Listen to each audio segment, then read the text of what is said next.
All right. It looks like it is time. So I will call to order this meeting of the East Hampton Planning Board for Tuesday, April 6th, 2021. First item is if there's anyone here that would like to speak to something that is not on the agenda. We'll go through each of the agenda items, but for anyone who has something to say that is not on the agenda. Talking. Yeah, you got a minute? What? Harry? No, I'm just talking my wife. Okay. So anybody, you can raise your virtual hand on Zoom. You can wave your actual hand and maybe I'll be able to see it. I don't see anybody, so we will move right along. Next item, we don't have any planning board minutes, so we're into A&Rs. If the planning board members don't have any objections, I'd like to deal with 2 and 3 first before we get back to the Scallion LePage one. So I would say the first one we should do is Patricia La Rochelle at 41 Brook Street. Is there someone here to speak to that A&R? Don't see the gentleman. This was, Do you have the plans, Curtis? I know you looked through. I do. I'll pull them up presently.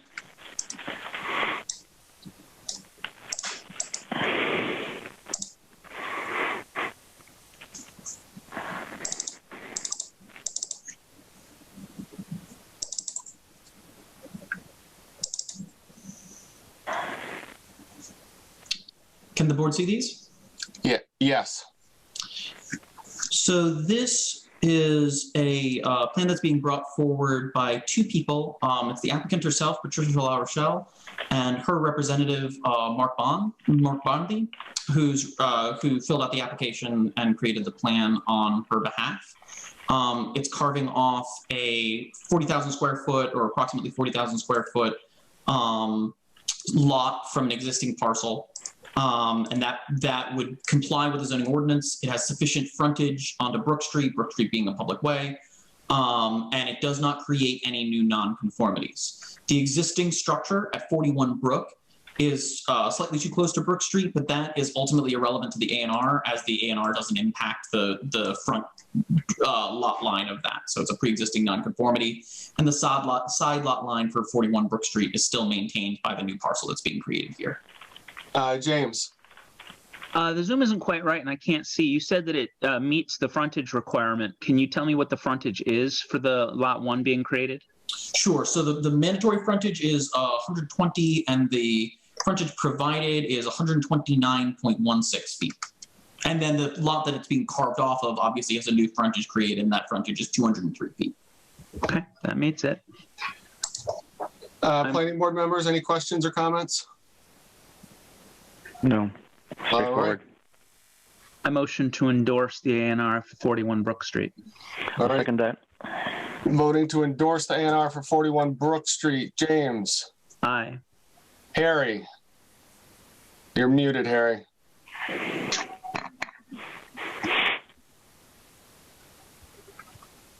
Have him do like thumbs up, thumbs down. Yeah, you give me a thumbs up, Harry. Oh. That was the video off button. There we go. He's back. All right, I saw a thumbs up. All right, I lost him now, though. Chris? He's back. Yeah. Yay. And I am an aye. Aye. Or yay. All right, so moving right along. Can you hear that? Yes. Thank you, Harry. All right, moving right along, we have A&R for 55 Division Street, James Chickwin. I see James there. James, you want to give us a quick overview of what you're doing? I believe I'm unmuted now. Can you guys hear me? Yes.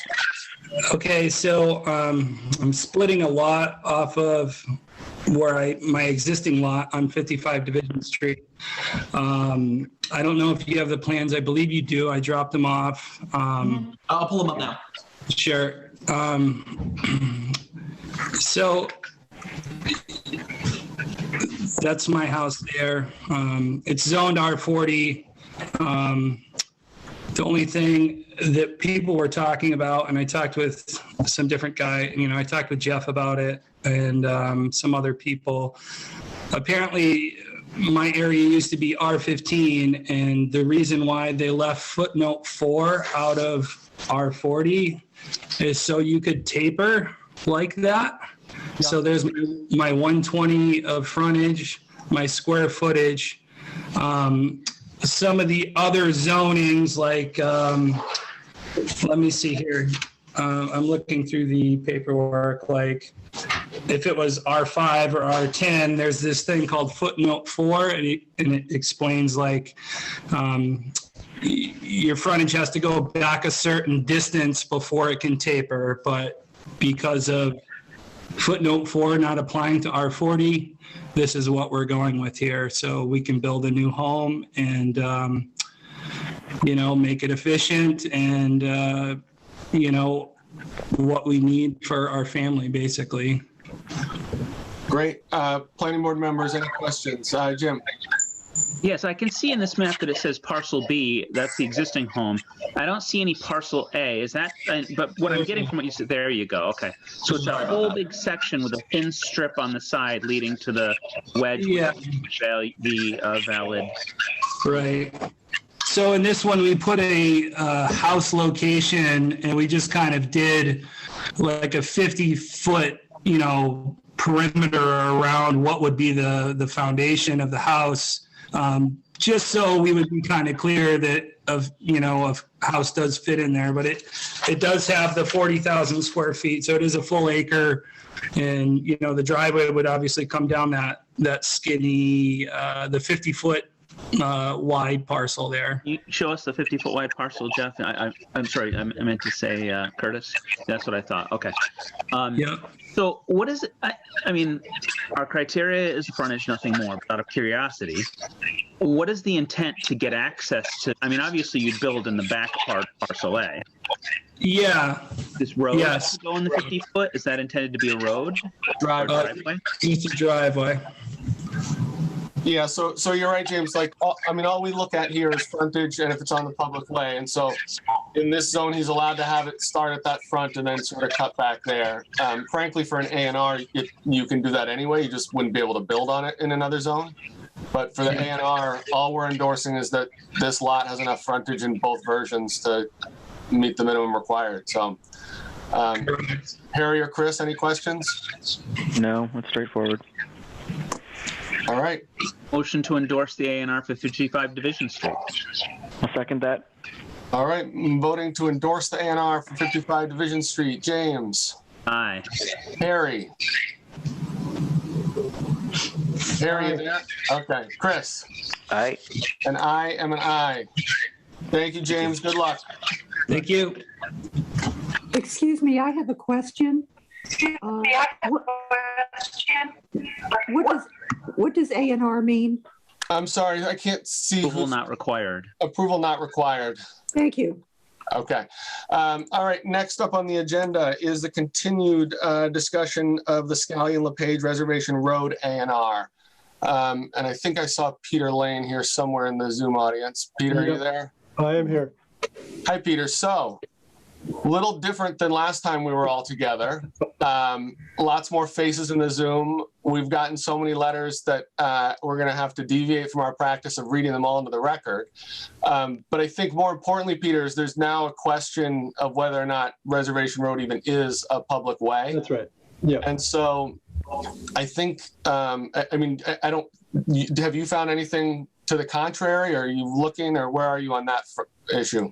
Right. So, I think I can make this pretty quick tonight. We have tried to consult with the state. I think I see Jen Soper here with the Department of Conservation and Recreation. Of course, we've been speaking to the city. Neither the municipality or the state seems to have a definitive answer on this. We have found an ancient 1917 deed where the city sold the roadway to the Commonwealth. And so far, I'm not finding anything in the records of a transfer back to the city. I know that raises lots of questions, not just for this property, but for all the properties on Reservation Road. I also am aware that the city may be advised by council not to take further action on this matter at this time. until such time as the title to the roadway is cleared up. So it may be that we have to commence land court action to quiet title, or maybe we can just get an opinion from Department of Conservation Recreation or someone else at the Commonwealth. But at the time, at this moment, I don't think there's anything else for me to present about this matter. I would just ask that until we clear up these roadway issues, we just, I don't know if we can continue this indefinitely or just remove it from the agenda with the right to return at a later date. But I don't think there's yes, anything. that all sounds right, Peter. I mean, I think you're right about what we've heard from town council. I mean, as you know, but to sort of educate everyone else in the audience, when we get these ANRs, it's a state statutory process. It's not a town bylaw. And it basically says if there's sufficient frontage on a public way, a property owner can subdivide their lot. What they can do with it afterwards is a second question. And so what we, as you just saw with the last two, what we do in an ANR is we check the frontage, is it sufficient footage? And if the road is in fact a public way. It looks like here, I've seen what you're referencing, Peter, and the only document I've seen is that 1917 deed, which would show that it's not a public way. So I don't know that there's any reason to go further down any of those rabbit holes tonight. My concern is sort of the possibility that this comes off the agenda, and we've got dozens of people here who have rallied to come tonight, and depending on how this goes at some future meeting, may or may not have the ability to offer input on that process in the future. But I would hate to sort of take the wind out of their sails and sort of have this be sort of spontaneous. One of the things I've been thinking about is the idea of if you guys would be willing to give a butters notification if you came back to people within the 300-foot window, so that people know when this comes up again. I just don't want to end up having this be, I don't want to put it off till, say July and we all come back again and there's no news then, but I also don't want to leave it vague. I mean, I think you're entitled to just withdraw this and there's no prejudice or anything to that extent. But I would want to make sure that if we were coming back, that we would have a way to get notice to the people in the neighborhood at least. Well, I mean, I'm to be frank, I'm game to whatever it is you would like to do this evening.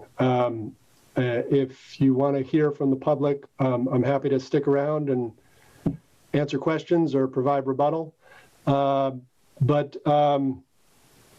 I think on that front, I mean, I think frankly, at least based on the people that I've heard from, and it's a lot, you withdrawing this or not pursuing it is what they want. So I don't know that it seems that way. So I'm not sure that we need public comment. And frankly, there's not much that anyone could say that would make it different than the fact that this is, at least as of tonight, not a public way, and so not subject to division.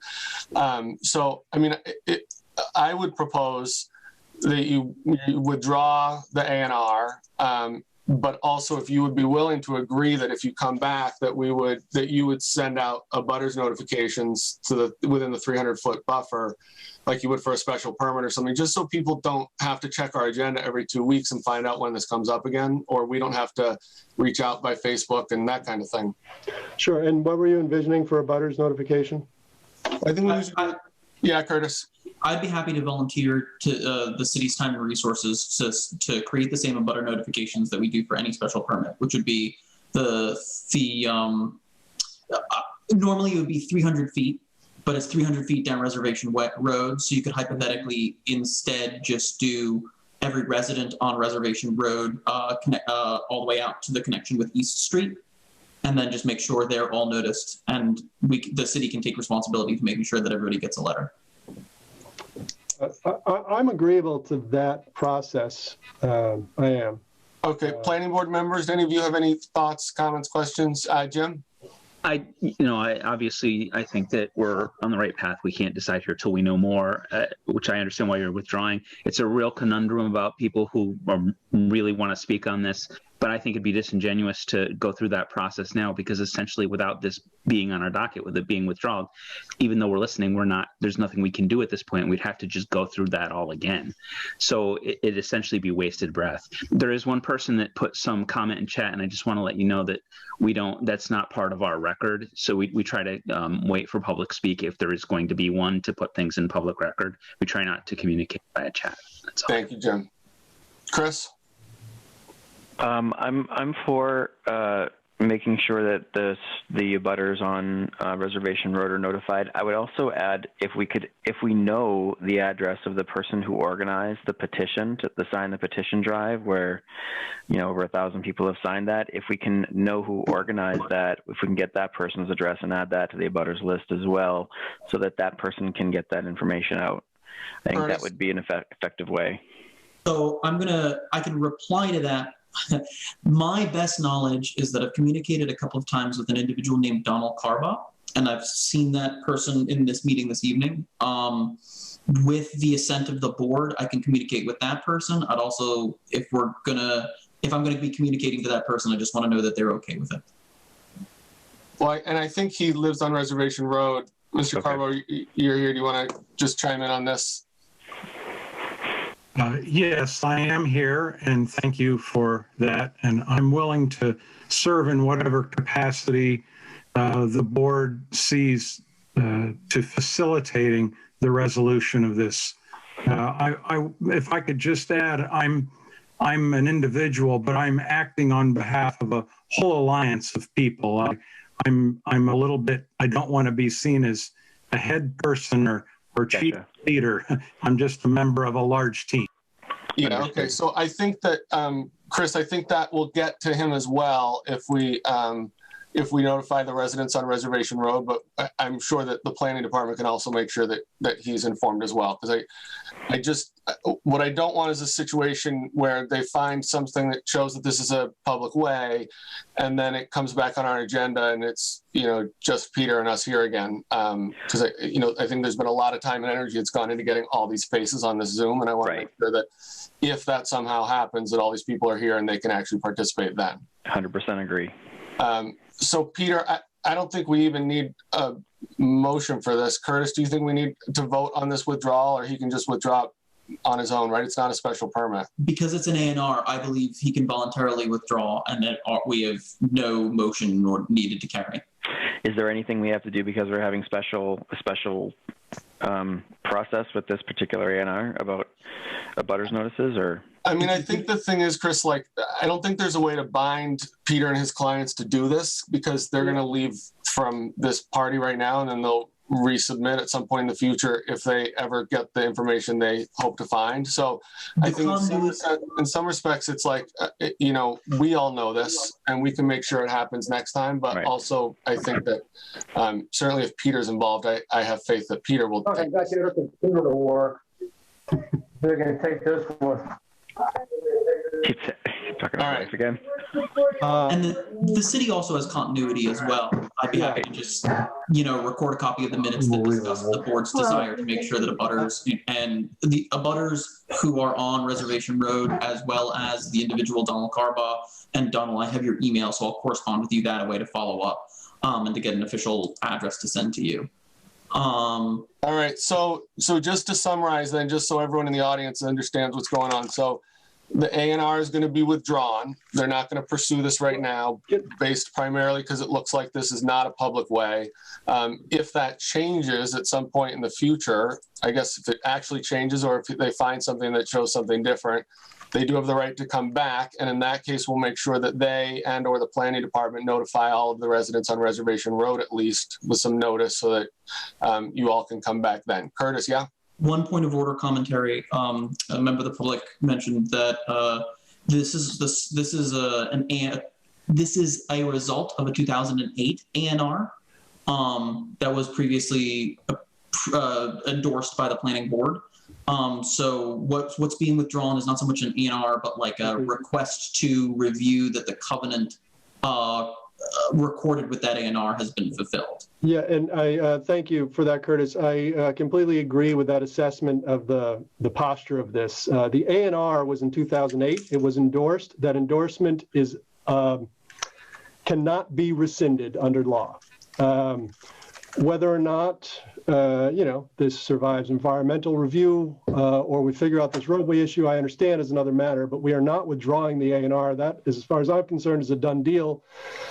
And I will say this to make sure, but we're reserving all of our rights under the covenant that went along with the A&R in 2008.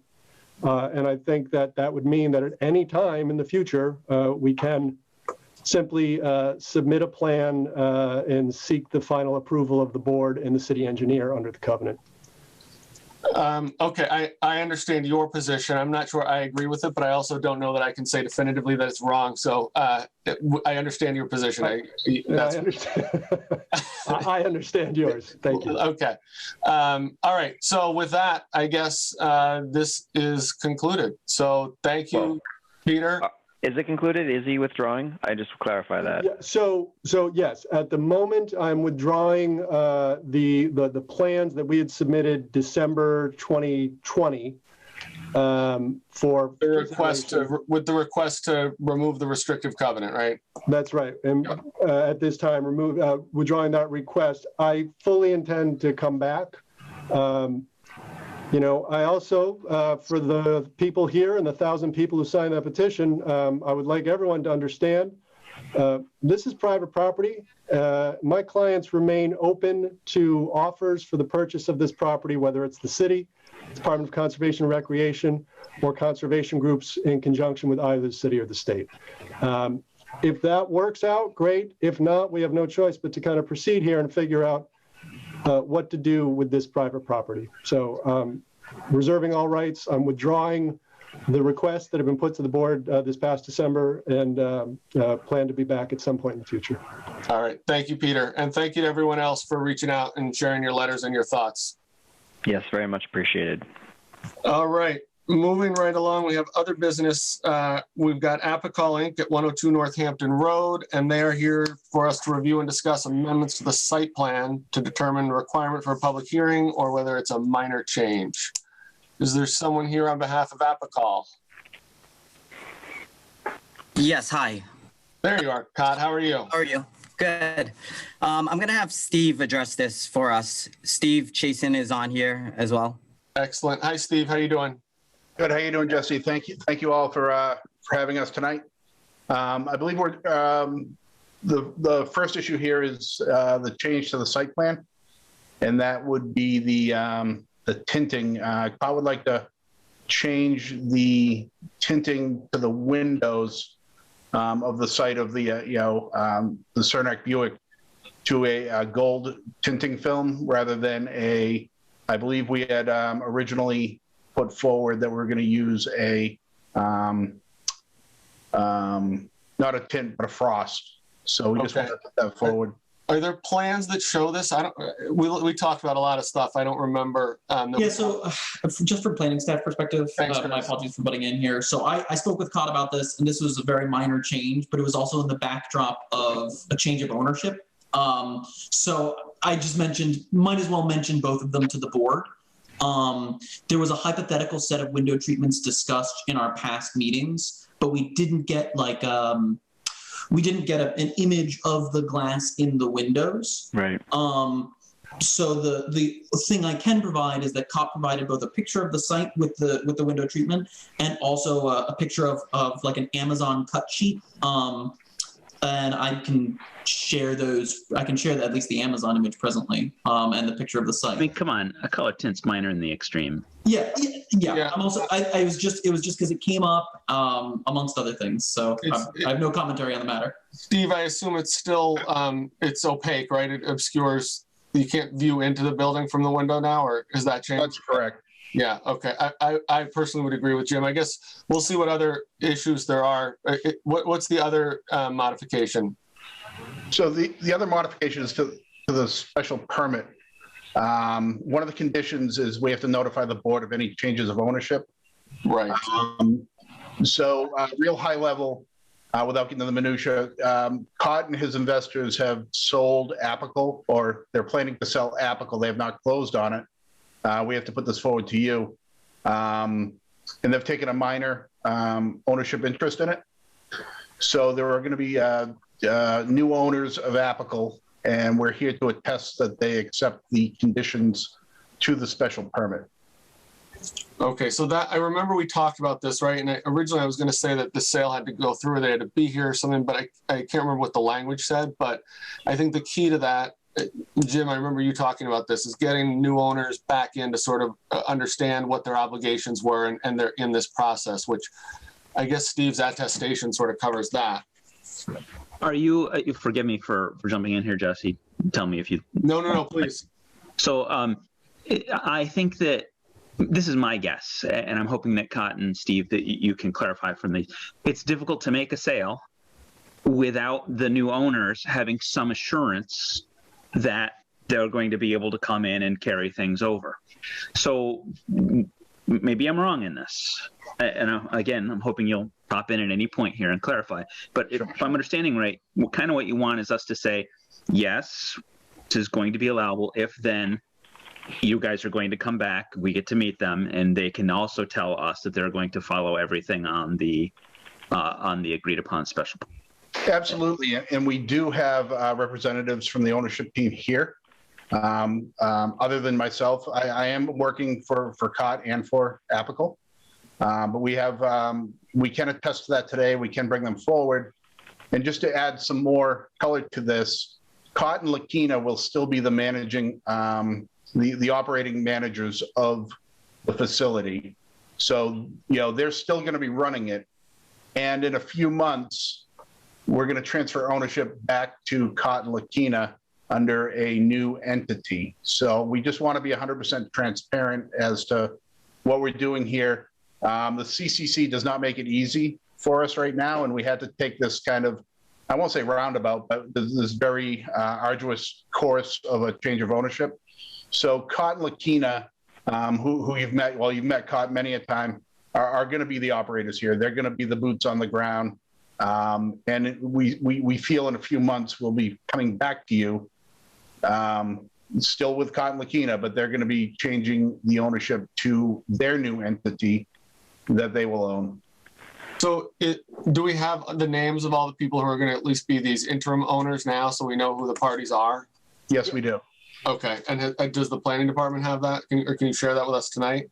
We can share it. I don't think it's Caught. I'm not sure if we presented this information in a document, but I didn't. And I'll be frank. I didn't even request it. In point of fact, although I'm happy to do so, I was consoled that that Cott would still be basically the site manager at Apical. And since we've already got a line of communication with Cott, I was content from an operational standpoint. I'm content to keep in touch with him if the board is content as well. I mean, these are strange ones too, because this all has to get approved by the CCC, right? So, the CCC has approved. They have approved it already. They have approved it. We have the documentation, and that's something we can share. Hi, this is Brian Horrigan, and I'm part of the new ownership group. And new ownership is a closely held but established multi-state operator. And I think the spirit of it is bringing a lot of the proficiencies and expertise to the operation that Cott has. And with regard to, we accept, acknowledge all the terms and conditions that are outlined within the special permit here with Cott. Okay, great. Chris, question? Is this new owner already a current owner of a current cannabis establishment in the city, or is this a new owner completely to the city? New owner completely to the city, out of state. They have no ties or ownership or control of any other marijuana establishments in Massachusetts, other than Apical. Okay. So I guess for both these things, we're basically determining for the window tinting and the change in ownership, if these are minor enough changes that it doesn't require a public hearing, whether we can approve these modifications administratively here. Jim? And there's not even a vote that you need to take in association with it. I think we do a vote to determine that it's minor. Okay. That's what we've generally done that, so we're on record. as saying- Yeah, Jim? Especially given that what we've heard here and that COT is still maintaining management and the new ownership is going to be following all the existing special permit criteria, findings and conditions. This is clearly all minor to me. I would recommend seeing it as minor. Is that a motion? Jim? Well, I didn't. Are we ready for a motion? No one else wants to. Oh, yeah. Do we want a public Do you have hearing? any comments or questions? I don't have any. Harry? No. Okay. Anybody else from the public here have any comments or questions? You can raise your Zoom hand or wave your virtual hand or unmute your phone. I don't see anyone. All right, then I motion to approve the finding of minor changes for Apica Link 102 Northampton Road for the tinting and the change in ownership. I can second that. All right, voting to determine these changes are minor. James? Aye. Harry? Aye. Chris? Aye. And I am an aye. All right, folks, good luck. I guess we'll see you in a few months. Thank you. And we do have one question. This is just an inquiry. We are going to be looking to put a sign out on Northampton Street. So we're just wondering what process we should take on that. Would that be a minor change or? Sign ordinance, Curtis. Yeah, Curtis. What's Oh, you want to alter your sign that was already? Correct. Oh, Well, we're going to have a sign on the building, but we'd like to have a sign, not as big as the Koenig Buick sign that was out there, but we were going to put a roadside sign. I know that's a little bit more, I think, involved. So we just wanted to ask for some guidance on that. so I would talk to Curtis offline about that. I think that, I mean, normally I would say talk to the building department about the sign approval, but because it's part of the special permit, I don't know how long your window is before you're going to change ownership again, but you may want to bundle those together and come back so that we can approve that as minor, because I think that we did approve a specific signage plan that arguably is a condition, but Curtis can help you with that offline, I think. I appreciate that. Thank you very much. Thanks a lot, folks. Have a good night. Good luck. You too. Thank you. All right, next up is Beacon Solar LLC, 50 Florence Road. We're also reviewing and discussing amendments to the 2019 special permit to determine whether they are minor or material. Is there someone here to speak on behalf of Beacon Solar? Yes, I'm here. This is Brad Saunders. If everyone can hear me. Yep. Sounds good. How are you, Brad? Very good, thank you. I don't know if Nico is here also. He's the developer for Cypress Creek. Perhaps I don't see him in the participant list. Yeah, I didn't see that on the list either. So anyway, I will tell you what the changes are, and we're here tonight to find out whether these are considered insignificant or minor, and whether they'll need to be further review. Basically, the change is we're proposing to go from a fixed solar panel design to a single axis tracking panel. And when you move to the tracking panel, it's a far more efficient means of collecting solar energy. So you end up with a larger generation capacity from the same acreage.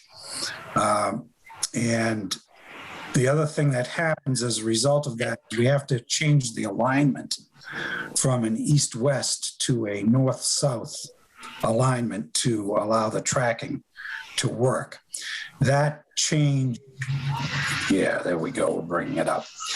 That change results in various changes to the grading that's proposed, and a change in the alignment of the roadway that you can see right there at the cursor in the northern array area. But basically, I provided today a breakdown, changes that come about in terms of numbers, which is on the screen right now. The cuts and fills change somewhat substantially, but again, these are relatively small numbers given the size of the site. It's also remains a balanced site. So it's still a balance of cuts and fills. Curtis, can you zoom in on that? I'm sorry, Brad. Can you zoom in so we can see? It's a little small on my screen. Okay, thanks. Okay. The number of solar panels, actually the number of panels decreases from the approved fixed panel plan to the revised design, but the panel area itself is slightly larger, on the order of 1/10 of an acre. So that's about 4,000 square feet. As I said, the power generation goes up, which makes this property more efficient in terms of generating solar energy, and the number of equipment pads remains the same. A couple of notes on this: the overall square footage of the equipment pads remains the same, although there's a slight change in the way the equipment is laid out on the pads. They remain greater than 100 feet away from the wetlands. They're also further away from the Maxine Circle neighborhood in the southern array area than the equipment pad was under the approved plan. And I know at the time that we went through the process, that was a concern to the neighborhood. So this is actually an improvement in that regard. As I pointed out in the plan that was up there initially, the alignment of the access drive differs somewhat, but there's no change in the location of the access drive where it crosses the wetlands. It's only, yes, right there where there's a change in the alignment. Under the fixed or the approved plan, that road. This is the fixed plan we're looking at? This is the proposed plan. Right. Under the fixed plan, that road just goes in a straight line. It doesn't have that bend. Okay. Questions? Yeah, James. You're muted, James. Better. I have two concerns that are really going to help me understand whether I think this is minor or not. And they really just are two things. One is you said you were going to adjust some of the roadway and the center portion of that revised plan from the old plan. And you'd said it was still 100 feet away from the wetlands, but I remember when we were out there looking at it that there were some culverts and such that we discussed at length. I want to make sure that the change in roadway will in no way affect any of our discussions at some of the culverts that were there. Frankly, I don't think there were any at that point, so I think it's probably fine, but I just want to check with you. And the other is about the access in regard to the view from the area that you said you're now more distant to, in terms of making, obviously I'm thinking because it's on a track, it's going to shift. What is it, following the sun? Is that what's happening? That's correct. So that means that at some point, the people on that street may have a direct view of the panel rather than a side view of the panel or something. Can you comment on how that changes?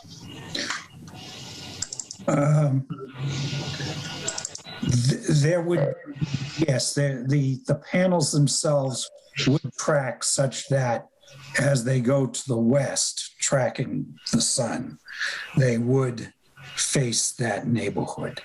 But we've included, we still have all the vegetation that we were proposing to screen that entire neighborhood. None of that has changed. None of the panels are moving any closer to the neighborhood. And like I said, the equipment pad is actually moving further back. As to your first question, there's no change at all to where the roadway is crossing wetlands and crossing over those culverts.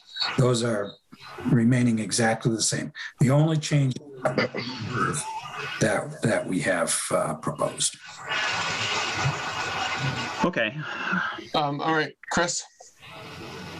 Did this have to go to the Conservation Commission for review as well with this change? Yes, it does. And we have submitted it to them. We're on their agenda, I think, next week to see about getting an amendment to the order of conditions.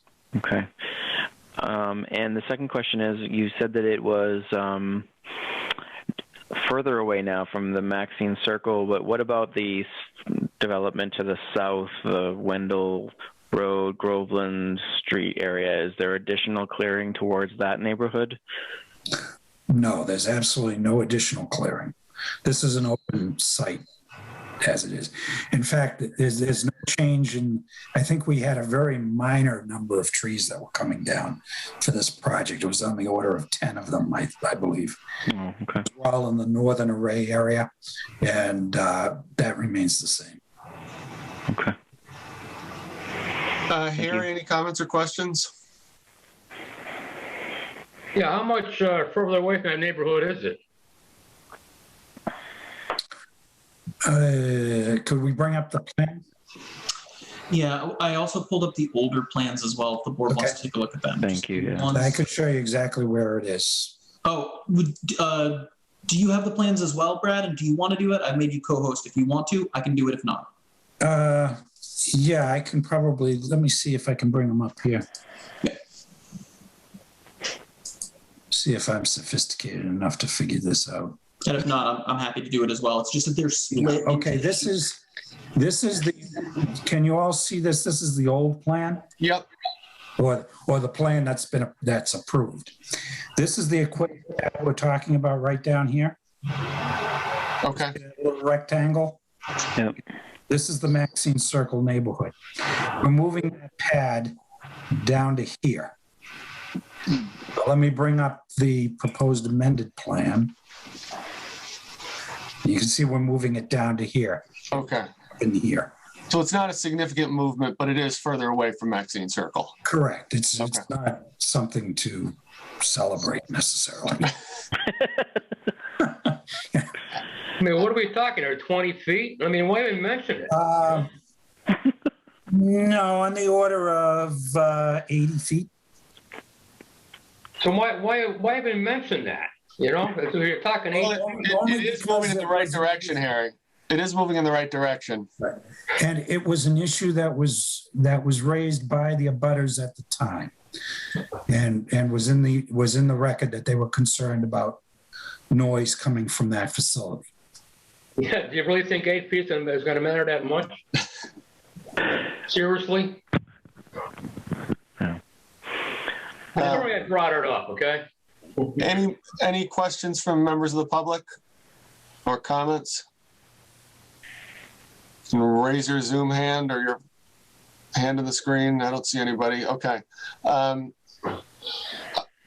sort of stuck on this one, guys. I don't know what you guys are thinking. I mean, it seems like it's pretty minor, but I just think of how much time we spent on the layout and the road and the panels and the neighbors that it feels strange to shake it all up now. But I don't know what you guys think. I think I'd want to hear back from Conservation Commission before I made any decisions, honestly, because there are so many wetlands out here. I think they probably will come back and say there's no major impacts, but because there's no real changes at the wetland boundaries and at the crossings, and if everything is staying more than 100 feet away from the wetlands, my concern is that I see the buffer zone in these plans. And I see there is work, it appears, in the buffer zone. So I think I'd want to make sure the Conservation Commission has reviewed and approved these changes before we make any changes. There's some logic to that, James. I think there's a lot of logic to that, definitely, Chris. But in general, I share your concern. I was really worried coming into this, from what I read, that I wasn't going to find these minor. But after hearing what you have to say, I'm a little concerned, tiny bit concerned that there'll be one point of the day where these things might be shining and glaring right on people as it tracking, whereas before it might have been at a slight angle. Then again, it may be better the rest of the time that it's not tracking them. So for me, I guess that kind of becomes a wash. And with the other changes in the road, I'm at a point now where I'm ready to say that I believe this is minor.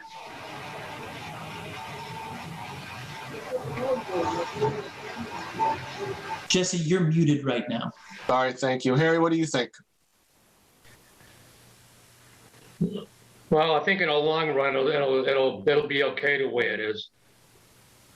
I understand Chris's viewpoint with the conservation. When's Brad? When is your hearing with Conservation Commission? I think it's next week.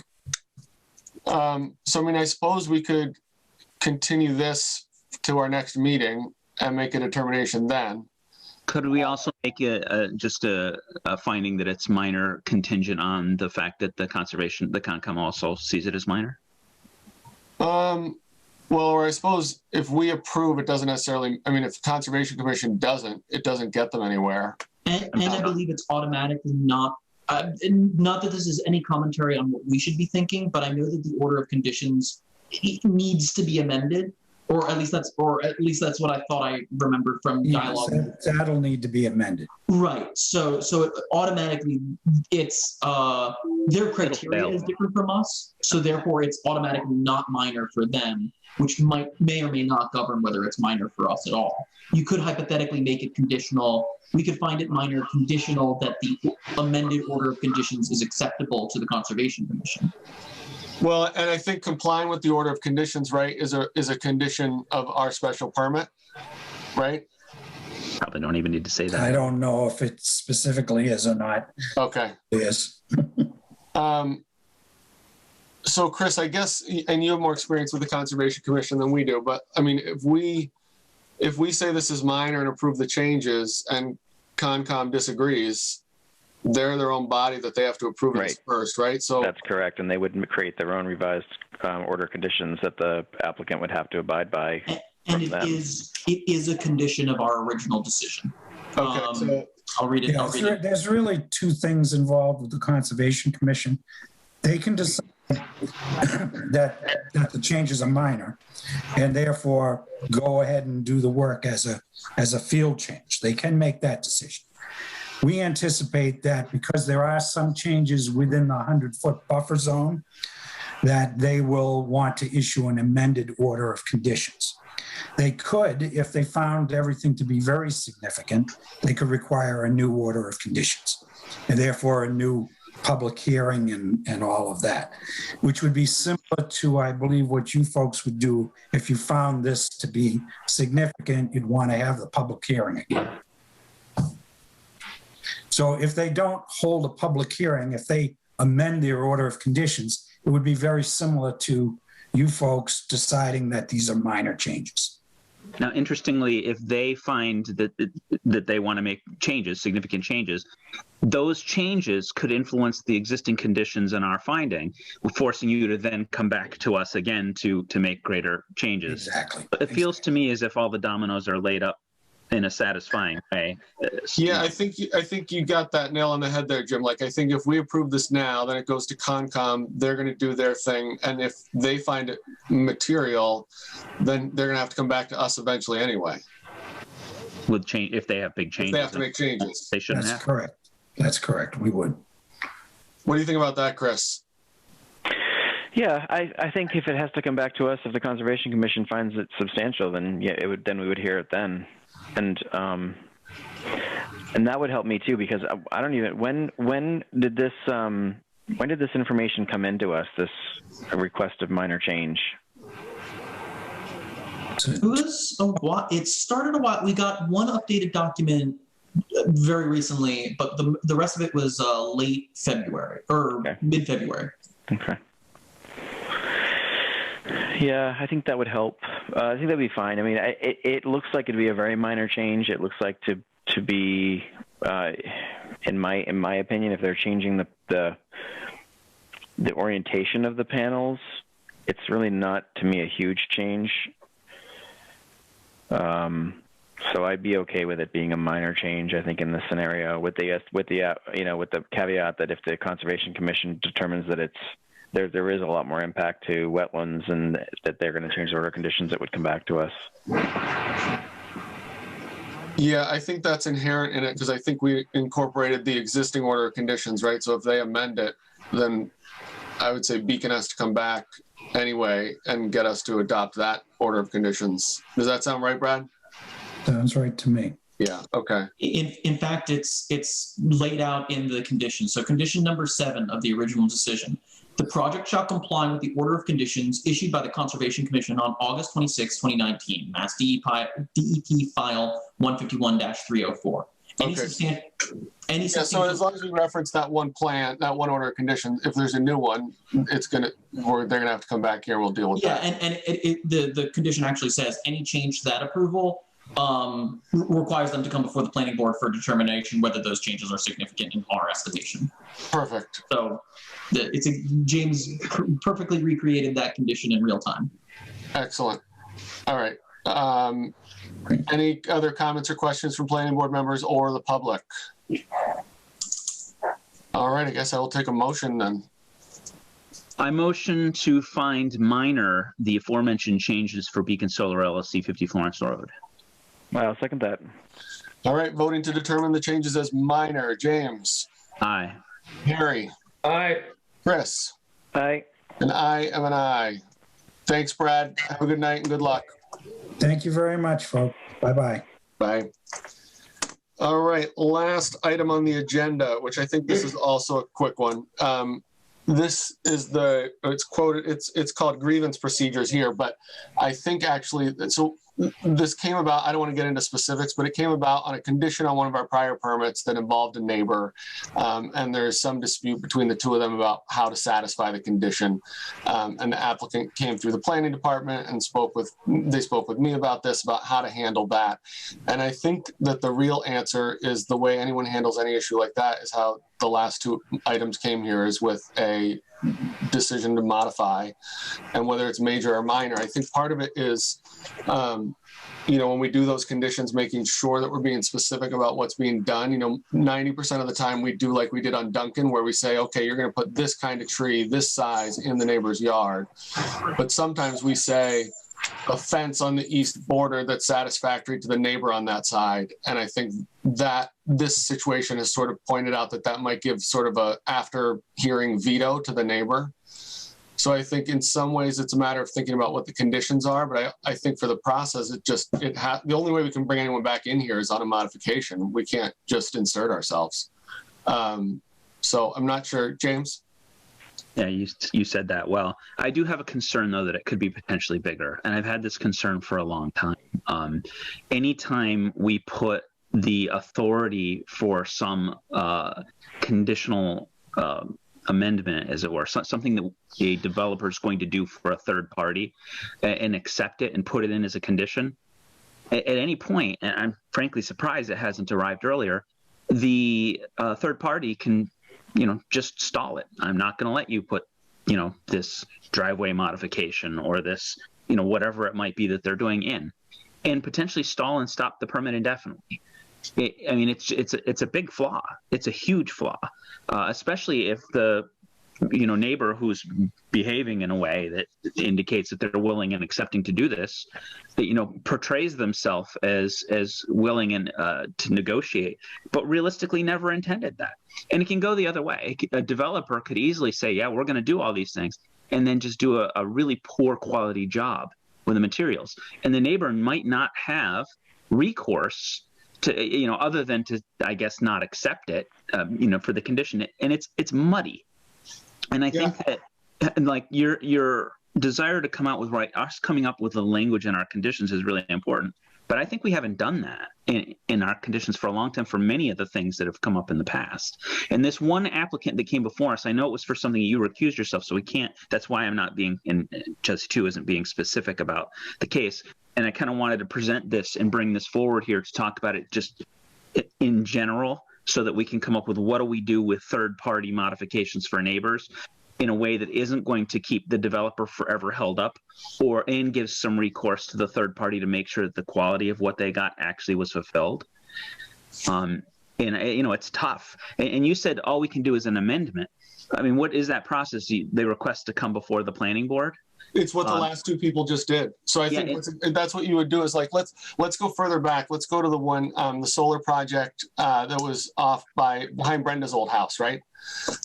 Where we did a ton of negotiations with the neighbors about, we were going to put in this kind of trees and this kind of fencing. So let's assume, and everybody left that hearing happy, right? It was remarkable. Like the first hearing, it was like torches and pitchforks. And the last hearing, it was like, we love the whole process. Brenda joined the planning board, everyone was friends. So let's assume that, 6 months after they leave that hearing, somebody's, you know, from the solar company wants to go on and put the fence up that they're obligated to put, and the neighbor says, you're not allowed on my property. I'm not letting you on. You can't do it at all. I think that solar company would do exactly what those last two people did. They said, we're here for a modification. You need to determine if it's minor or not. And then we would hash it out much in the way we do at these hearings. Like at first that feels weird, but we do that all the time, like talking about how big of a fence, how nice of a tree, like, are we going to make you put, you know, a heated swimming pool in the backyard or something like that? So I think it would be a little petty, like we would hear the neighbor and the applicant talk about whether or not this fence is sufficient, or you would hear, she told us there's no way we're allowed on the property. Yeah, you find then you'd say, Jesse, okay, what is that? If you want your fence, let them on the property. Otherwise, they don't have to do it. The modifications that just came before us, did the applicant pay a fee to the city again, or is this part of their original permit? No, and it's not to notify abutters. No, that's what our determination is about. So the determination today for those two issues was, if we had said this is material, then they have to send out abutters notifications and file for an amendment or modification of the permit. So that's like, if it's minor, it's minor. If it's more substantial, now you got to spend the time and money to bring in all the neighbors again. So I think that sort of lends itself to this. Like, I hope we're not going to end up in that situation. And I actually think in our recent decision, Jim, we've been pretty specific about what people have to do.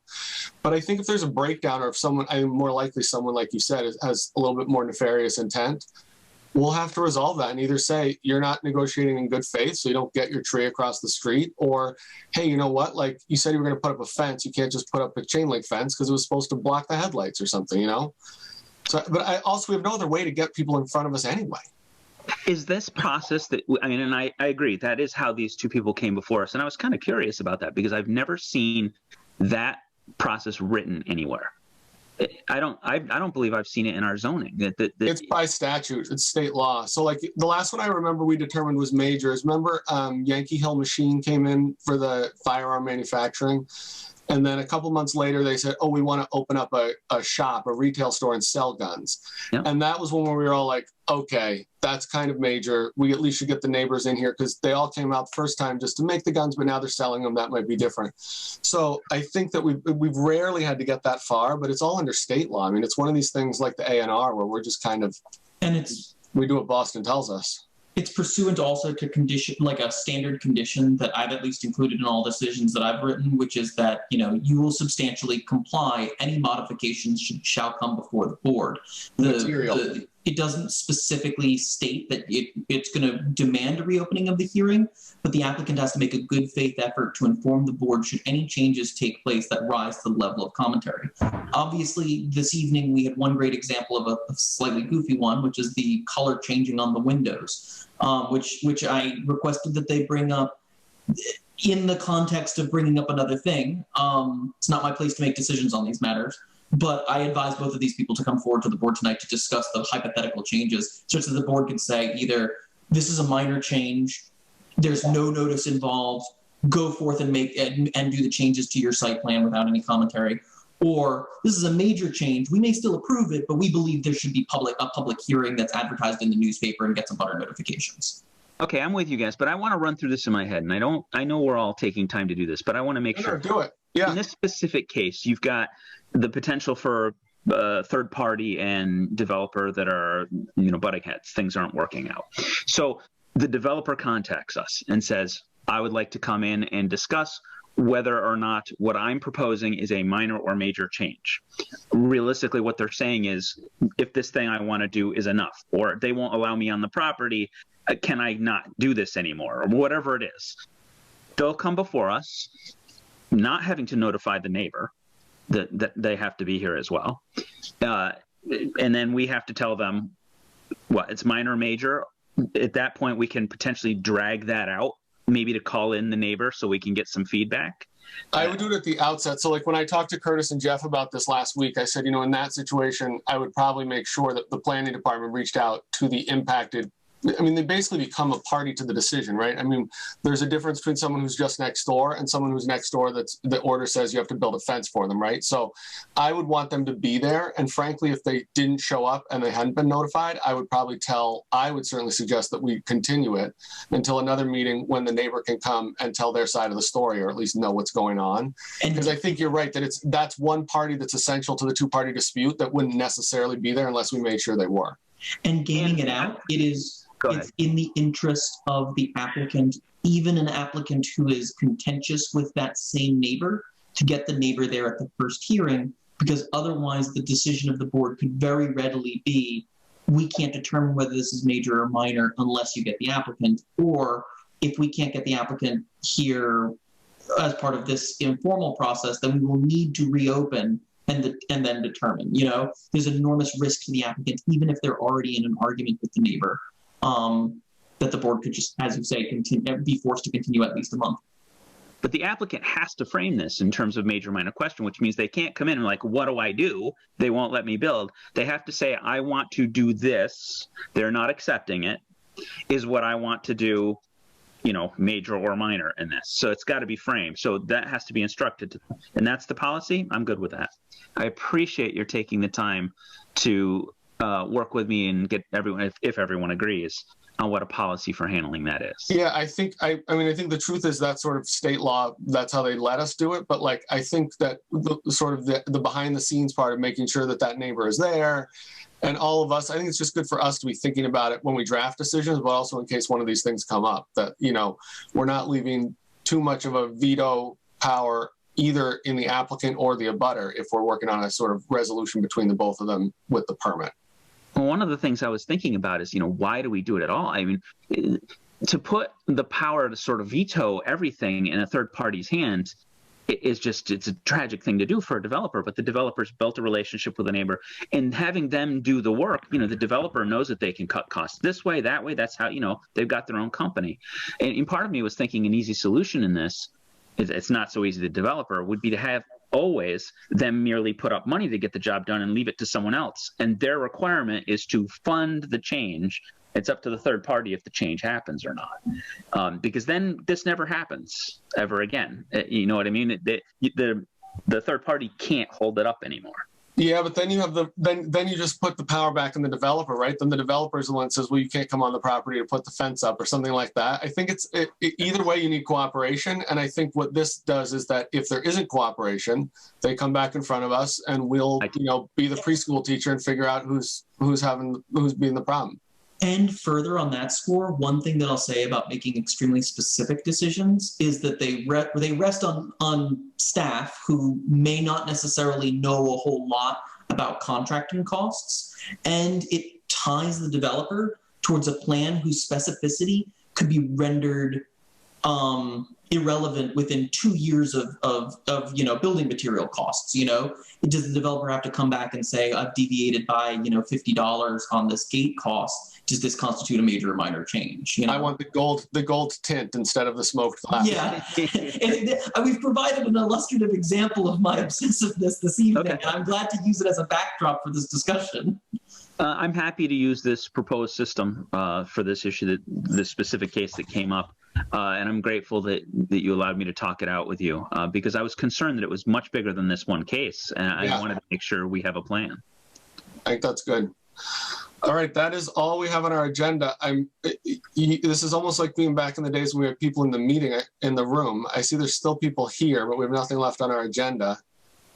Is there anything I can help anybody with? We can't really do anything that's not on our agenda, but is anybody lost or confused? Yeah, I have a question for information. I'd like to know where public meeting notices are found.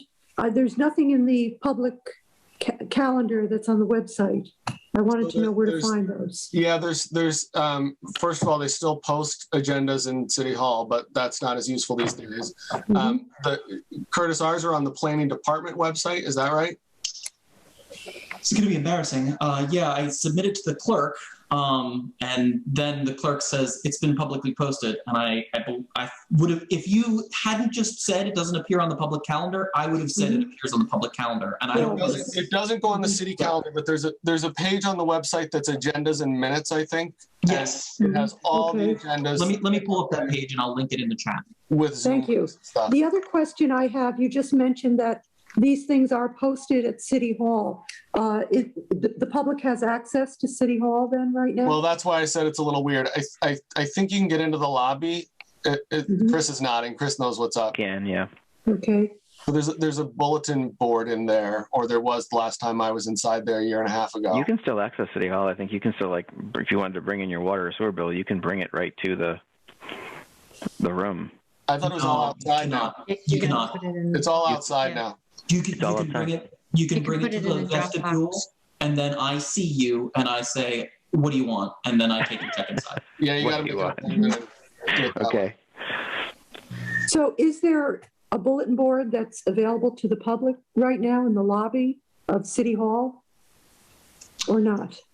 I can check and I can email you an answer to that. That would be wonderful. Shall I put, yes. If you look in the chat here, Curtis has just posted the link to the agendas and minutes website. Okay. And that All right. is Very updated good. every time there's You're waiting and she's agenda.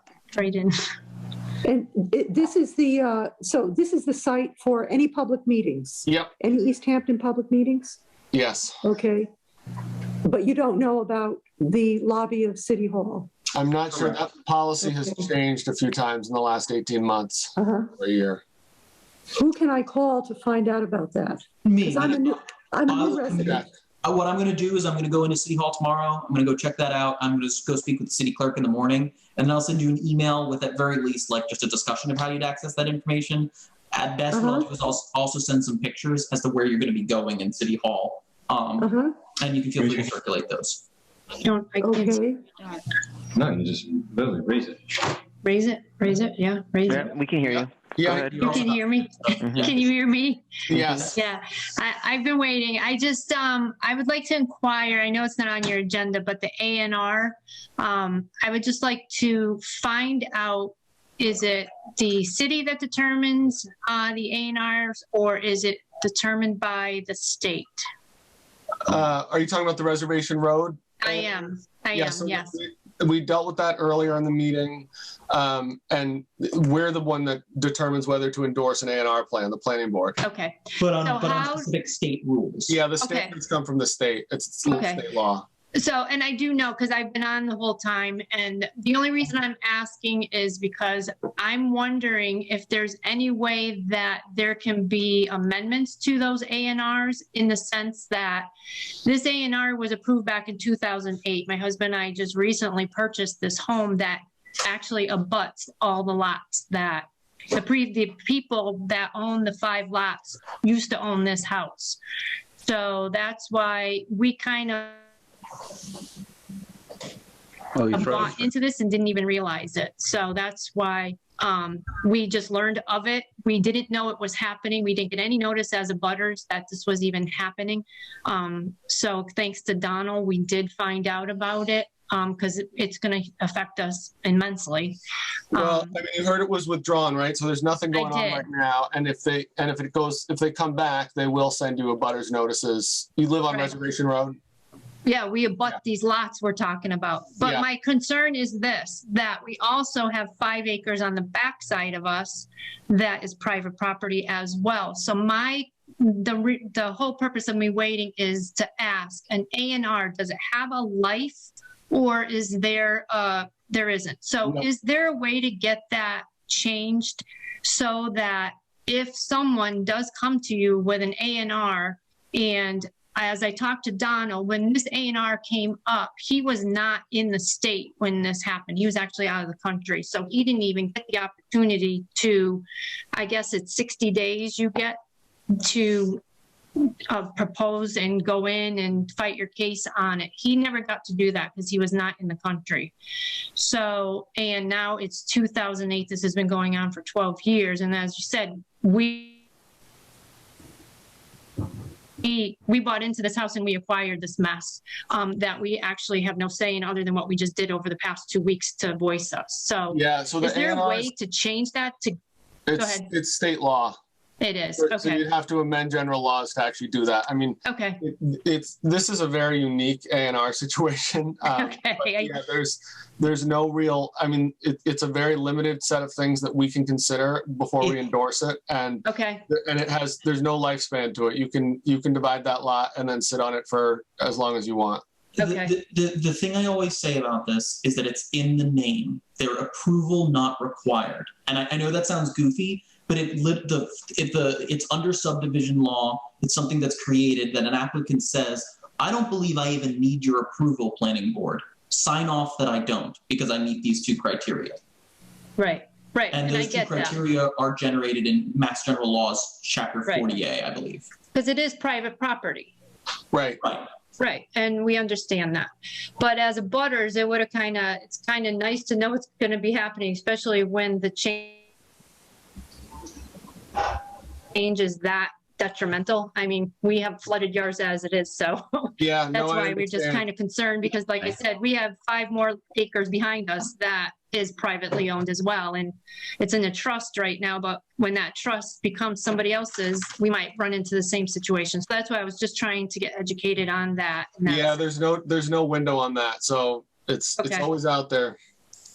Okay. We're always looking for ways to notify people within the bounds of what. Yeah, and I was we were thankful to hear that you are going to notify us if and when this comes up again, and so we can stay on top of it.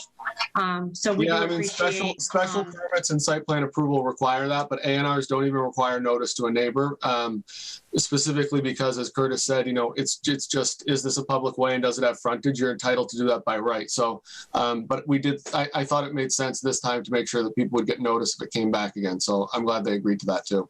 Appreciate it. We do appreciate it because we put a lot of time into this. Okay, thank you for your time. Thank you. And Hey, hopefully we don't see you congratulations again. on your new property up there. Those post and beams look amazing. Oh, Yeah, they thanks. do. They're gorgeous. Thank you. I walk by Thank them you every very day. much. Have a All good right, night. Terry, anything we can help you with? No, I was trying to get in on the meeting. I guess I was late. I thought it was 7 o'clock, so Oh, I'm No, sorry. thanks. Well, it's my fault. We're just very efficient. It that's started okay. at They 7. withdrew the A&R, so you don't have to worry about it for now, and they'll give notice if they come back. Yeah, it sounds like it's temporarily solved. So, okay, thanks very much. All right, excellent. With that, I think we are done, folks. Who would have thought this would be this short? Harry, Harry. Harry's waving.